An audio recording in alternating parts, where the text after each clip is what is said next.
Hello there, I'm at the rather stunning Pegwell Bay today, down in Thanet, and at the remains of what used to be the hoverport.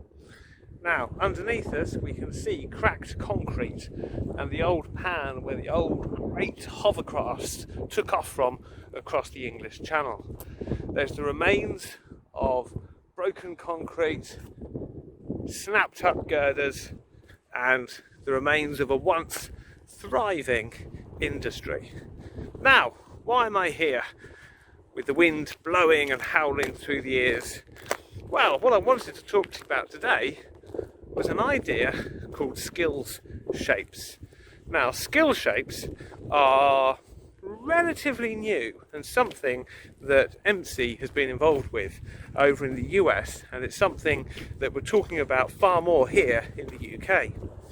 The idea of a skill shape is a way where we can understand the jobs that are out there and the jobs that are available and how they relate to what it is that we might want to do. Now, let me go further and explain in terms of what it's all about. A skill shape is more than just the skills needed to do a certain job. It's a far more nuanced way about talking about skills and careers. We're quite used to what's called a qualification economy, that you need certain qualifications to do certain jobs, to be qualified to do certain things. What we're not used to talking about necessarily is a skills economy. Now, a skills economy is driven by the idea that certain jobs require certain skills, but those skills are also useful in other jobs, and through training on the job or through further study, you can transfer from one to another, but the way to transfer from one to the other is fairly straightforward.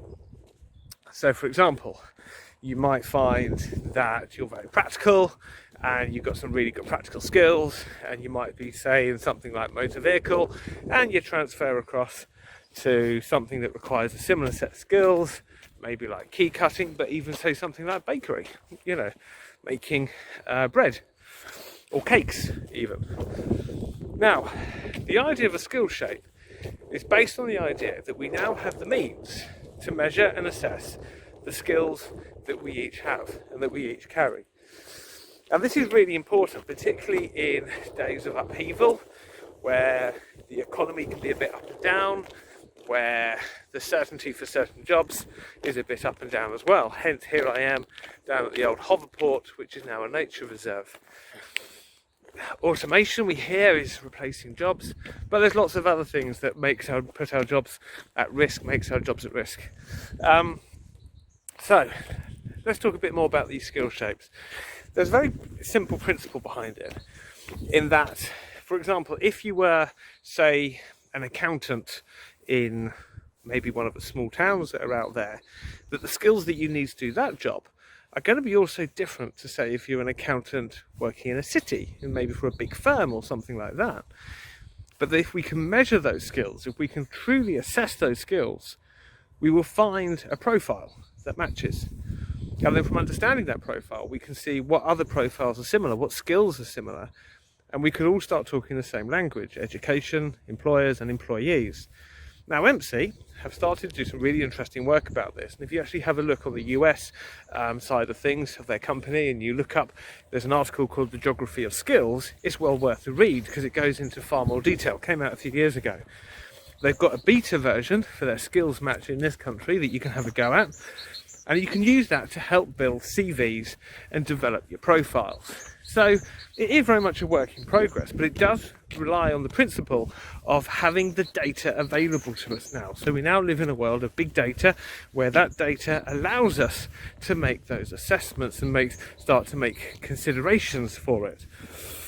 So it's a nuanced thing, and it's a very delicate thing, and we've got to be careful that it's very different to previous ideas of traits and facts. If you're good at this, you might want to go and do that job, because that's the kind of assumptions that we have to be careful of just leaping into. But it does give us other tools to navigate. If we can understand our unique skill shapes, we can then use that to navigate the job market.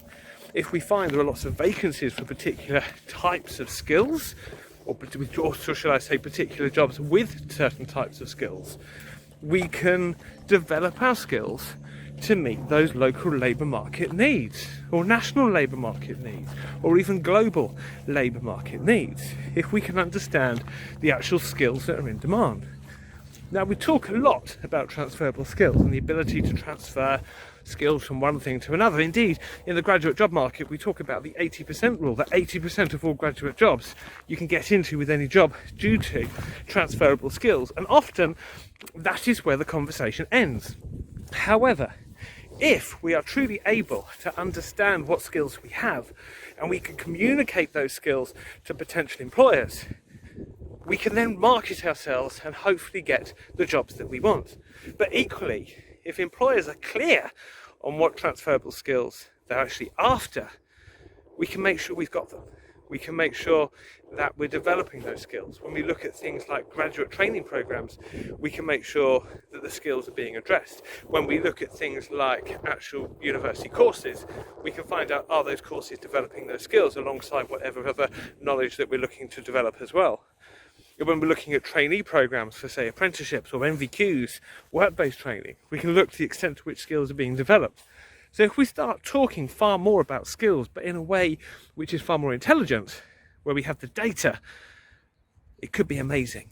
It could help us fill those skills gaps if we're all talking the same language. So it's just worth something to consider in terms of when we start thinking about the move from a qualification economy to a skills economy. So start thinking about skills shapes. Start thinking about how we can be working all together to help push these skills shapes forward in a way that we're all talking the same language, to therefore hopefully improve our prospects. So if you then find yourself in an industry, like here we are at the Hoverport, that's now a nature reserve, that we can then navigate our way forward so we don't face redundancy. Well, I hope this has been helpful, and I hope it gives you some pause for thought. Okay, all the best.